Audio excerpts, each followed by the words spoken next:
Christy No, Google it. Delia Ramirez, Christy No. Nice, kind of thing to watch. Hope she doesn't, go at us like, no, but introducing our Congresswoman, Delia Ramirez. Talking about some very important stuff.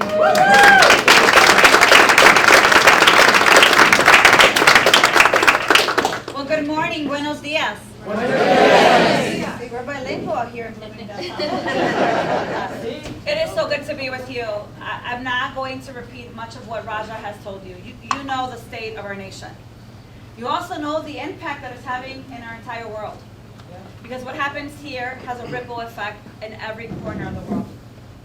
And while I could dwell on all the challenges and the urgencies we see, and the impact it's having in our own General Assembly as they're attempting to ensure that we protect every safety net resource, I also know what I just heard a moment ago.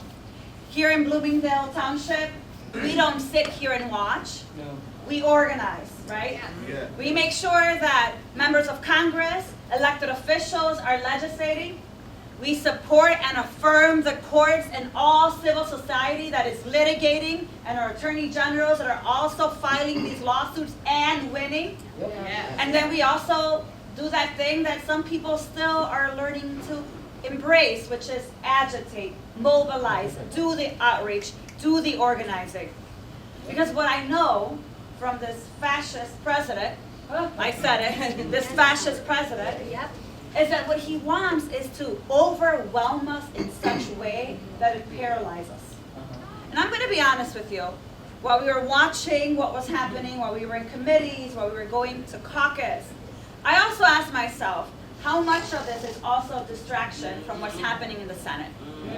How much of this is making sure that we're watching this pissing contest between these two ridiculous people while they continue to try to cut our Medicaid, while they continue to try to defund public education, while they attempt to prohibit states from regulating AI, while they make the biggest cut in SNAP benefits that we have seen in our nation's history.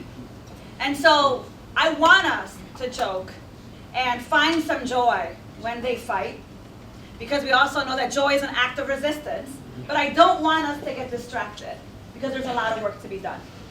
And what I know about the Senate is that they have, certain procedural benefits that we don't have in the House, which is that filibuster and other ways of oversight that I really know that our U.S. senators from this delegation are going to be using to ensure that they block and obstruct all of these devastating cuts, so that when this bill comes back to the House, it looks very different.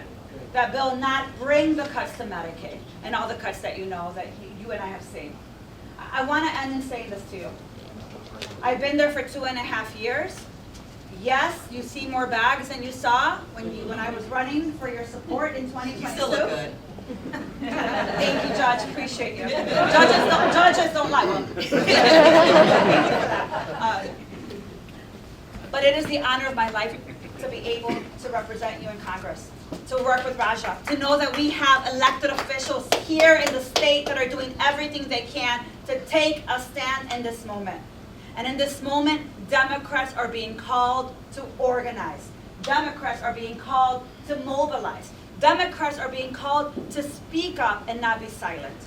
And I ask you that if it's immigrants that they're coming for, if it's children that they're coming for, if it's our diversity, equity, and inclusion that they're coming for, our public education that they're coming for, our letter carriers that they're coming for, our transit that they're coming for, our infrastructure that they're coming for, I need you to speak up.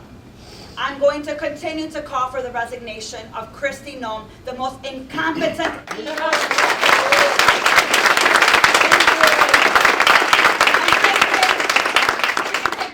said with her, Marco Rubio, RFK, and everyone else. But Bloomingdale Township, thank you for what you're doing. Thank you for showing up. Thank you, Terrell, for the work that you do, the speaking truth to power even when our voice shakes, because this is how we make sure we get to November 2026, and then we win the House, we get the Senate back, and we actually